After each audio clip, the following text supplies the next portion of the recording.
ఎవరు అనుకోరు సడన్‌గా ఆపేస్తారు ఒకరోజు సీరియల్స్ అని చెప్పేసి. ఎందుకంటే ఎప్పుడు త్రూ ఔట్ వాళ్ళు చేస్తూనే ఉంటారు. లాస్ట్ స్టేజ్ వరకు కూడా సీరియల్ చేసిన వాళ్ళు ఉన్నారు చాలా అవును. మంది. అవును. బట్ ఆ సాచురేషన్ పాయింట్ అన్నారు మీరు. ఎందుకలా? అంటే ఒక సీరియల్ ఇంత వర్క్ చేసిన తర్వాత అన్ని వర్కింగ్ స్టైల్ కూడా మెల్లమెల్లగా చేంజ్ అవుతూ వస్తుంది. And you have yes. Seen phases కదా! హ్మ్. సో, ఆ సాచురేషన్ పాయింట్ అనేది మీకెందుకు అనిపించింది? ఓకే. సో, దీనికి మల్టిపుల్ రీజన్స్ ఉన్నాయి.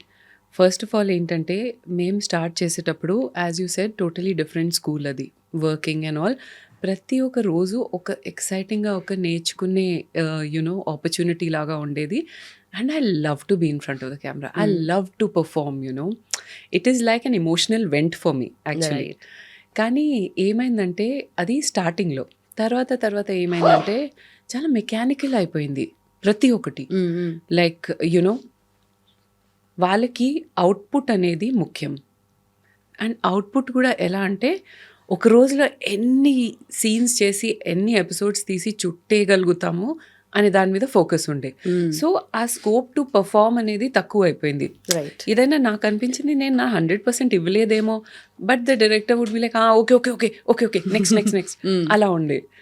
And after that, what happened was there was one point which was like the breaking point for me.